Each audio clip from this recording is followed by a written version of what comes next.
Tumsifu Yesu Kristo. Na matendo uhai wa imani ni matendo.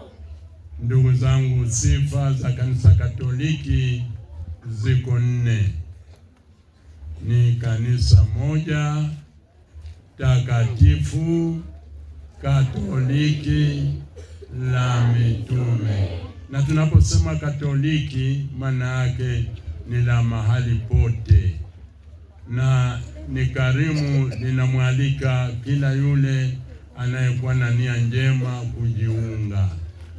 Mimi nawashukuru sana kwa maandalizi mazuri mlioyafanya leo hii, na ninaendelea kuwatia moyo tuunganike katika sala hii, tumtukuze Mwenyezi Mungu kwa mapaji anayotujalia, kwa nafasi nzuri anazotujalia.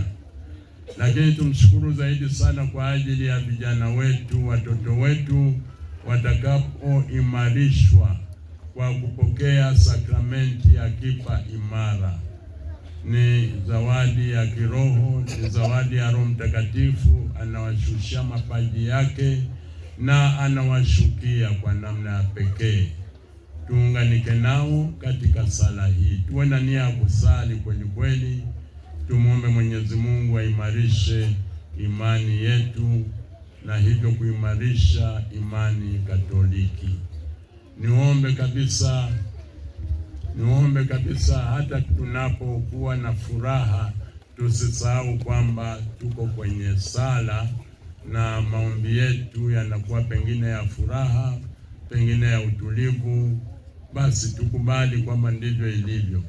Atakaye tuongozea misa takatifu ya leo ni Baba Abate kutoka Abasia ya Mvimwa.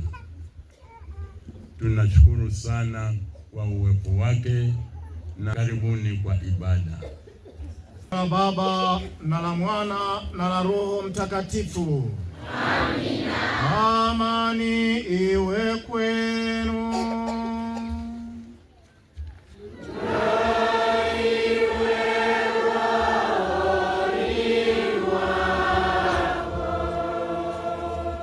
Ndugu zangu, tukiri dhambi zetu ili tupate kustahilishwa kuadhimisha mafumbo matakatifu.